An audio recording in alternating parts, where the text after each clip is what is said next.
കറുപ്പിനെ പറ്റി എൻ്റെ ഒരു പേഴ്സണൽ എക്സ്പീരിയൻസ് അതുപോലെ ഒപ്പീനിയൻ എന്നൊക്കെ രീതിയിൽ പറയുകയാണെങ്കിൽ പറയാം. റിവ്യൂ ആയിട്ടൊന്നുമല്ല, അതിൽ ഈ വീഡിയോ അപ്ലോഡ് ചെയ്തിട്ടുണ്ട്, നിങ്ങൾ കണ്ടു കാണും. ആ വീഡിയോ പറയാൻ പറ്റാത്ത കാര്യമാണ്, അല്ലെങ്കിൽ ആ വീഡിയോ പറഞ്ഞിട്ടുണ്ട്, പക്ഷേ അതിനെപ്പറ്റി കൂടുതലായിട്ട് പറയാൻ വേണ്ടിയാണ് ഈ വീഡിയോ ചെയ്തത്. അപ്പോൾ ആ വീഡിയോ കാണാതെ ആ വീഡിയോ ഒന്ന് കണ്ടു നോക്കുക, ഇല്ലെങ്കിൽ കറുപ്പ് കണ്ടു നോക്കുക. ഈ പടത്തിൻ്റെ എക്സ്പെക്റ്റേഷൻ എന്തായിരുന്നു എന്ന് വെച്ച് കഴിഞ്ഞാൽ ഒരേ ഒരു കാരണമുള്ളൂ. ഏറ്റവും വലിയ main expectation Sai Abhyankar plus ഈ ഫസ്റ്റ് ഇറങ്ങി ഈ ഗോഡ്സ് മോഡ് എന്ന് പറഞ്ഞ പാട്ട്. ഈ പാട്ട് ഇറങ്ങി അന്ന് മുതലും തലയിൽ സ്റ്റെക്കാണ്.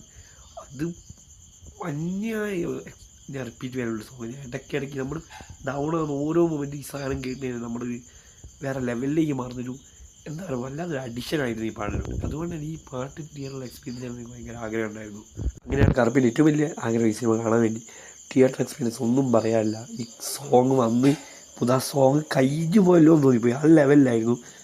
സൂര്യന് അയിഞ്ഞാടെ സൂര്യയുടെ ഇതൊരു ലുക്കാ, സ്ക്രീൻ പ്രസൻസ് മൊത്തത്തിൽ സൂര്യ കിടിലൻ ലുക്കാണ്. പക്ഷേ ഈ പാട്ടിൽ സൂര്യയും തൃശയും എല്ലാവരും അവിടെ ആ ഒരു വലിയ സ്കെയില് ഡാൻസും മൊത്തത്തിൽ എനിക്ക് ഞാനൊരു കട്ട വിജയ ഫാനാണ്. പക്ഷേ വിജയാണ് ഇങ്ങനത്തെ ഒരു പാട്ട് ചെയ്യാൻ എനിക്ക് ഭയങ്കര ആഗ്രഹം ഉണ്ടായിരുന്നു. കാരണം ഈ പാട്ട് ആ മ്യൂസിക്കും സായി അഭ്യങ്കറും വിഷ്വലും പരിപാടിയും ഈ പാട്ട് എനിക്ക് ഏറ്റവും ഇഷ്ടപ്പെട്ട എന്താണെന്ന് വെച്ചാൽ ഈ ഒരു പാട്ടാണ്. അതൊന്നും പറയാനില്ല, ഒരു രക്ഷയില്ല. ഇത് നിങ്ങൾ തിയേറ്റർ എക്സ്പീരിയൻസ് ചെയ്യണമെന്ന് എനിക്ക് തോന്നിയതാണ്. ഈ പാട്ട് തിയേറ്റർ എക്സ്പീരിയൻസ് അതൊന്നും പറയില്ല.